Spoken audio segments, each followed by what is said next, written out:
दक्षिणी सागर के तट पर पहुंची।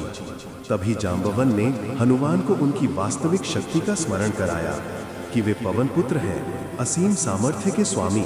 स्मरण होते ही हनुमान पर्वत की चोटी पर चढ़े और एक ही छलांग हनुमान को बैठाना चाहता था, परंतु हनुमान ने प्रणाम कर कहा, मैं तब तक विश्राम नहीं कर सकता जब तक माता सीता का पता न मिल जाए, और आगे बढ़ गए।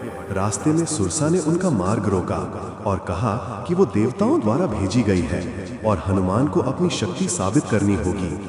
हनुमान छोटे कण जितने सूक्ष्म हुए और उसके मुंह में जाकर बाहर निकल आए। सुरसा शुरू हो गया है और हनुमान रात्रि के अंधकार में लंका में प्रवेश कर गए। अशोक वाटिका का प्रसंग, सीता संवाद, राक्षसियों का व्यवहार, हनुमान रावण भेंट।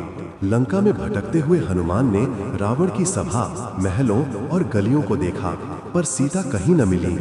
अंततः वे अशोक वाटिका पहुंचे, एक सुंदर उद्यान जहां राक्षसियां पहरा दे रही थीं। सीता अशोक वृक्ष के नीचे बैठी थीं, दुखी, राम की स्मृति में लीन। हनुमान वृक्ष पर बैठकर राम का संदेश सुनाने का समय प्रतीक्षा करने लगे। रावण आया और सीता को धमकी दी कि वो 10 दिनों में उसे स्वीकार कर ले, नहीं तो वो बल प्रयोग करेगा। सीता के धैर्य और तेज को देखकर रावण भी विचलित हुआ, पर अहंकार उसे वापस ले गया।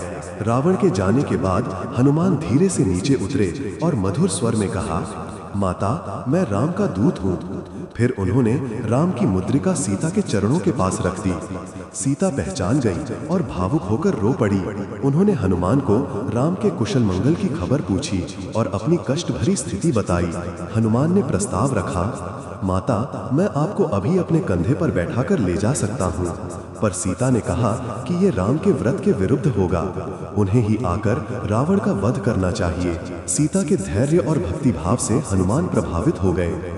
जाते जाते उन्होंने लंका को अपने बल का अनुभव कराने का निश्चय किया। हनुमान ने अशोक वाटिका में फल तोड़े, वृक्ष उखाड़े और राक्षसों को पराजित कर दिया। पूरी लंका में हाहाकार मच गया।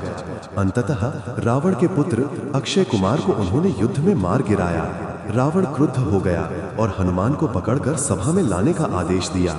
राक्षसों ने उसे रस्सियों से बांधा, पर हनुमान शांत खड़े रहे। सभा में रावण ने उनका अपमान करने के लिए कहा, उनकी पूंछ में तेल लगाकर आग लगा दो।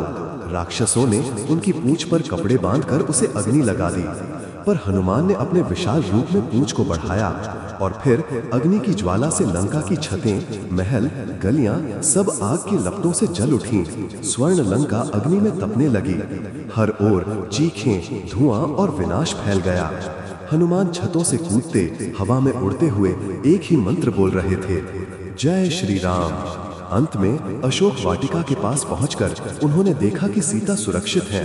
फिर समुद्र लांघकर वापस सुग्रीव और राम के पास लौटे और सीता समाचार सुनाया।